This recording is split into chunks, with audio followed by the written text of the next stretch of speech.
మీలాగనే ఒక చిన్న మారుమూల ఊర్లోంచి 400 ఓట్లున్న జనాభా ఉన్న ఊర్లో నుంచి ఒక కిష్టపట్టే కరువు ఉన్న కిష్టపట్టే ఊర్లో నుంచి తెలంగాణ కష్టాలు చూసిన ఊర్లోంచి వచ్చినండి. కాబట్టి మీ తరపున ఒక ప్రతినిధిగా భావించండి. మీకోసం పనిచేసేటోడు ఎవరు మీరు హుజూర్ నగర్లో కనుక్కోండి. 4 సంవత్సరాల్లో సైదిరెడ్డి ఎట్లా పనిచేసిండు, 4 సంవత్సరాల్లో సైదిరెడ్డి ఎట్లున్నాడు, సైదిరెడ్డికి వారసత్వం ఉందా లేకపోతే సైదిరెడ్డి సొంతగా మనలాగా ఎదిగిండా మీరు ఒక్కసారి ఆలోచించండి. యువత ముఖ్యంగా మీరు ఆలోచించాలి. ఈరోజు ఈ జిల్లాలో 3 కుటుంబాలే రాజ్యం వెళ్తా ఉన్నాయి.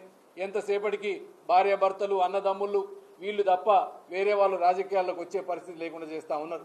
కాబట్టి మీరు ఎవరికి ఓటేస్తే మంచిది, ఎవరికి ఓటేస్తే మీకోసం పనిచేస్తాడు, ఎవరికి ఓటేస్తే మీ ఓటు దుర్వినియోగం కాకుంటుంది. ఎందుకంటే ఇక సరే బీఆర్ఎస్ అంటే మాట్లాడే అవకాశం లేదు. ఎందుకంటే బీఆర్ఎస్కు ఓటేసినా అది వేస్ట్ అన్నట్టే, అసలు ఒక సీటు కూడా వచ్చే పరిస్థితి లేదు. ఈరోజు కేకే గారు వాళ్ళ పార్టీ కేశవరావు గారు అన్నారు, ఈరోజు అన్ని కాంగ్రెస్కి బీజేపీ మధ్య పోరాటం ఉంది, ఒక్క సీటు వచ్చే పరిస్థితిలో కూడా ఈరోజు బీఆర్ఎస్ లేదు అన్నది.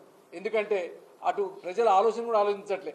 ఈరోజు ఓటు వేయాల్సింది మోడీకా మిగతా వాళ్ళకని ఆలోచిస్తారు. కానీ ఎంతసేపటికి వేరే వాళ్ళని అసలు ప్రాంతీయ పార్టీలను అయితే లెక్కలో కూడా తీసుకోవటంలే.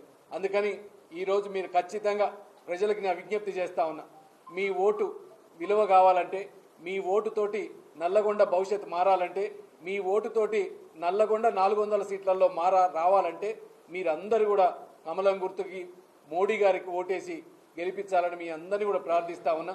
అట్లనే మీరు కూడా ఎక్కడికైనా పోయినా ప్రశ్నించండి కాంగ్రెస్ వాళ్ళని, అసలు ఎందుకు రావట్లేదు, ఎందుకు ఇయ్యట్లేదు, ఈ అబద్ధాలు రేపు ఎలక్షన్ల దాకానేనా, ఎలక్షన్ల తర్వాత కూడా ఈ అబద్ధాలతోటి కాలం గడుపుతారా?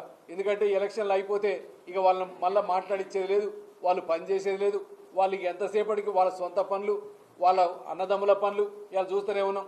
ఒక్కొక్కరు ఎంపీ టికెట్లు కావాలంటే భార్యకు కావాలంటా ఉన్నారు, తమ్ముళ్ళకు కావాలంటా ఉన్నారు.